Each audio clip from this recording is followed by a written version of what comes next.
자, 여러분 안녕하세요. 오늘은 이제 제2형 당뇨병 발생의 7대 원인에 대해서 살펴보도록 하겠습니다. 제가 정상적인 포도당 조절 생리 기전 말씀드릴 때 요 그림에 대해서 한번 말씀을 드린 적이 있어요. 우리가 밥을 먹으면은요, 밥이 그래서 이제 포도당이죠. 포도당이 쭉 이렇게 와가지고 혈액으로 당이 이제 흡수가 되는데, 이 당이 그냥 우리 몸속을 떠돌아다니다가 없어지는 게 아니고 간으로 가서 글리코겐으로 저장이 됐다가 필요할 때 꺼내서 쓰고, 또 이제 지방 조직에 가서 지방으로 전환이 돼서 저장이 되고, 또 근육으로 이렇게 잘 들어가서 소모가 된다고 말씀을 드렸어요. 이런 방향으로 이제 합성하는 방향, 뭔가 이제 당을 이쪽으로 이렇게 들어가게 하는 그런 방향으로 가게 하는 호르몬이 인슐린이라고 말씀을 드렸죠. 그래서 이제 인슐린이 많아지면 당이 떨어지는 거고, 인슐린하고 반대 작용을 하는 호르몬이 있어요. 그게 이제 글루카곤이라고 말씀을 드렸죠. 글루카곤. 그래서 밥을 먹으면 인슐린은 늘어나고 글루카곤은 줄어들고요. 아니, 공복 상태가 되면 인슐린은 줄어들고 글루카곤은 늘어나겠죠. 그런 식으로 균형을 맞춰 나가면서 공복 상태에도 어느 정도 혈당을 유지할 수 있고, 그리고 밥을 먹은 이후에는 혈당이 너무 높아지지 않도록, 또는 그 당을 어딘가에 저장해 둘 수 있도록 우리 몸에서 호르몬 작용이 일어난다고 말씀을 드렸습니다. 그러면 이 당뇨병이라는 거는 요런 이제 정상적인 조절이 잘 안 되는 상태죠. 그거에 대해서 이제 살펴보려고 하는 거예요. 자, 첫 번째는 이렇게 이제 방향으로 가게 하는 게 인슐린이라고 그랬잖아요. 근데 이 인슐린은 어디서 만드나요? 인슐린은 췌장에서 만들죠. 췌장에 이제 랑게란스 섬이라는 데서 만드는데요. 이 췌장에서 인슐린을 못 만드는 거예요. 그게 이제 1번이에요.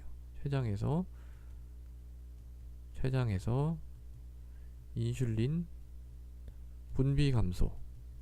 그러면 어떤 일이 일어날까요? 이 화살표로 잘 못 들어가겠죠. 그럼 당이 올라가는 겁니다. 혈당이 올라가는 거예요. 이렇게 인슐린이 50% 정도 못 만들어지기 시작하면 그때부터 이제 증상이 나타납니다. 그때까지 버티다가요. 그래서 이제 이거는 이제 제1형 당뇨에서도 통용이 되는 거죠. 왜냐하면 제1형 당뇨는 그 랑게란스 섬에 있는 인슐린 분비 세포에 대한 이제 공격이 있는 거잖아요. 공격이 돼서 파괴가 되면은 당연히 췌장에서 인슐린 분비가 감소되겠죠. 근데 2형 당뇨도 마찬가지예요. 요 이제 기전이 있습니다. 그리고 이제 반대작용이 글루카곤이라고 그랬죠. 그러니까 췌장에서 글루카곤 분비가 증가하면 마찬가지로 당뇨가 있는 거죠. 췌장에서 글루카곤 분비 증가. 그러니까 요거는 이제 앞에 인슐린이랑 반대로 생각을 하시면 되는 거고요. 그 다음에 이제 또 세 번째는요. 간에서 너무 이 당을 많이 만드는 거예요. 제가 이 글리코겐만 얘기를 했는데, 간에서는 이제 그 단백질에서도 이제 당을 만들 수가 있거든요. 이런 식으로. 그걸 이제 영어로는 당 신생이라 그럽니다. 이건 한국말이고요. 영어로는 이제 이거를 네오제네시스라고 하고요. 이 글리코겐에서 당으로 이렇게 만드는 과정은 글라이코지놀라이시스라고 해요. 글리코겐이 부서지면서 당을 만든다라는 뜻이죠. 어쨌든 요런 과정이 너무 많이 일어나면 어떻게 될까요? 당이 늘어나겠죠, 이렇게. 그래서 이제 세 번째는요. 간에서 이런 당 신생 과정이나 이런 글라이코지놀라이시스 이런 과정이 이제 증가하는 겁니다. 그러면 이제 당이 올라가서 혈당이 올라가서 이제 당뇨가 되는 거죠. 그다음에 이제 네 번째는요. 요 근육이나 이제 지방에서 당 섭취가 감소하는 거예요. 섭취가 감소. 자, 요런 3번, 4번 요런 작용들은요. 인슐린 저항성이랑 관련이 있어요. 그러니까 인슐린이 제 기능을 못하는 거죠. 인슐린이 이제 이렇게 들어가도록 하는데 이거에 대해서 저항이 있는 거예요. 이 근육하고 간하고 지방에서요. 그러면 이 인슐린 작용을 못하게 되면서 이제 반대 작용이 일어난다라는 뜻으로 이런 걸 말씀을 드리는 거예요. 그래서 얘네들은 이제 인슐린 저항성하고 연관이 된 겁니다.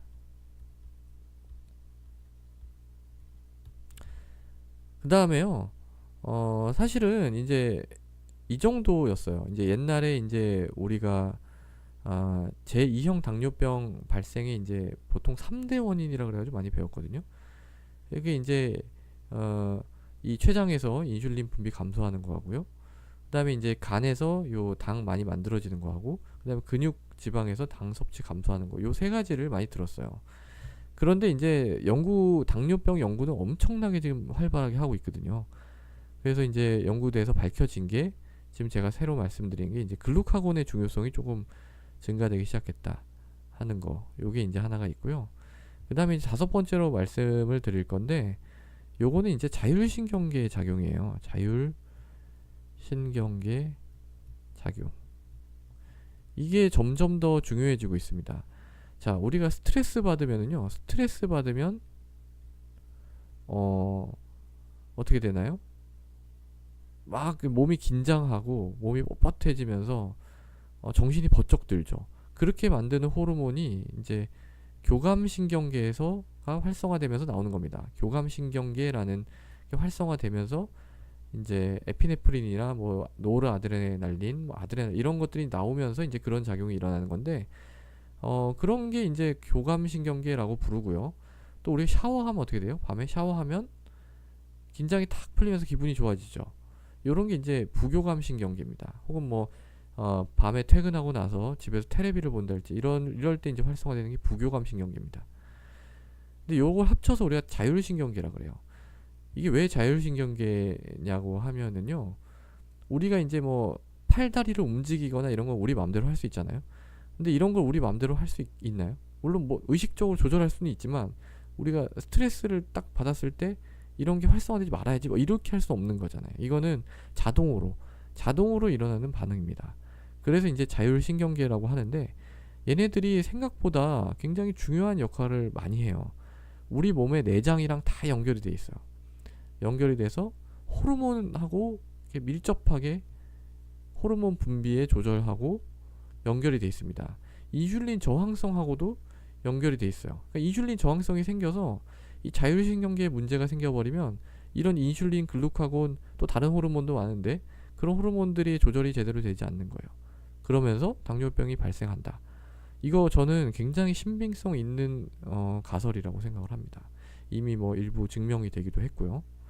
단순히 뭐 췌장이 이런 문제가 아니고 우리 몸의 신경계가 뭔가 제대로 작용하지 못해서 당뇨병이 생겼다 라고 하는 것도 상당히 신빙성 있는 그런 소리입니다. 그 다음에 또 이제 주목을 받고 있는 게요, 사실 저는 이런 걸 좋아합니다. 이런 걸 이제 좋아하는데, 그래도 이제 다른 것도 설명을 드리면, 이런 거 하는 사람들이 있어요. 이제 미생물 같은 거 하는 사람들이 있거든요. 미생물 좋아하는 사람들이 있어요. 그런 사람들은 이제 이 장에 있는 미생물을 팝니다. 이것만 전공을 하는 거예요. 그러면 이 장벽이 또 굉장히 중요하다라는 거를 또 밝혀냈어요. 그러니까 장 내에도 호르몬이 있다는 거죠. 호르몬. 이런 호르몬이 이제 또 미생물하고도 연관이 있고요. 이런 호르몬이 밥을 먹으면 인슐린 분비에 역할을 한다는 겁니다. 그게 이제 GLP-1이라고 있어요. GLP-1이라고 있어서 이게 이제 우리 치료에도 지금 쓰이고 있거든요. 그래서 어쨌든 여섯 번째는 이 췌장이나 뭐 간이나 신경이나 이런 게 아니라 이 장 이거 자체, 여기에서 뭔가 펑션을 잘 못해서 당뇨가 생긴다 라고 이제 생각을 하는 겁니다. 여섯 번째는. 그 다음에 또 이제 중요한 게 뭐냐면요, 색깔이 없어서 회색으로 해야 되겠네. 일곱 번째는요, 콩팥입니다. 콩팥은 무슨 역할을 하는 건가요? 얘는 우리 몸에 있는 노폐물을 걸러내고 그러는 거죠. 근데 당이 우리 몸의 노폐물인가요? 얘 필요 없어서 버려야 되는 건가요? 당? 아니죠. 얘는 버리면 안 돼요.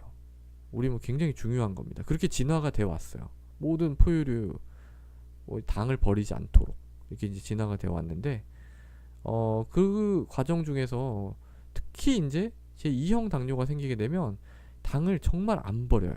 그러니까 콩팥에서 당이 이제 어쩔 수 없이 콩팥에 이렇게 사구체 토리에서 이렇게 빠져나가잖아요. 당이 쭉 이제 빠져나가는데 이걸 다 재흡수하는 거예요. 다 재흡수. 100% 거의 100% 재흡수를 하는 거예요. 근데 당뇨에서는 이게 더 잘 돼요. 제흡수가. 그러니까 조금 당뇨에서 당이 너무 혈당이 올라가면 조금 뭐 버려줬으면은 좋잖아요. 근데 그렇게 안 버리고 100이 오면 100을 흡수하고 200이 오면 200을 흡수하고 500이 오면 500을, 이런 식이에요. 이게 재흡수가 너무 잘 돼. 그래서 당뇨가 생긴다. 이거는 사실 뭐 당뇨가 생긴다라기보다는 어떤 좀 부수적인 게 아닌가, 제 생각에는 일단 그런데요. 어쨌든 요것만 또 파는 그런 또 사람들도 있습니다. 그래서 제가 이제 이 6번, 7번은 그냥 지나가는 투로 말씀을 드렸지만, 실제 지금 쓰이고 있는 약 중에 신약이라고 할 만한 것들은 다 여기에 작용하는 거예요. 여기에. 그래서 우리가 이제 뭐 GLP-1 아고니스트랄지 DPP-4 이니비터라고 있어요. 이거 지금 신약으로 많이 쓰이죠. 사실 지금 신약이라고 하기도 좀 꽤 됐습니다만은, 그 다음에 이제 콩팥에서 SGLT, 살 빠지는 당뇨약이라고 부르는 거 있죠. 토 이니비터. 이거는 이제 이런 걸 방해하는 거예요. 그래가지고 소변으로 당이 막 나가도록 이렇게 하는 약. 그래서 6번, 7번이 현재 이제 신약으로 쓰이고 있는 거하고 굉장히 큰 관련이 있는 그런 기전입니다. 자, 그래서 오늘은 이제 제2형 당뇨병 발생의 원인 중에서 좀 자세하게 7가지 원인에 대해서 살펴봤습니다. 감사합니다.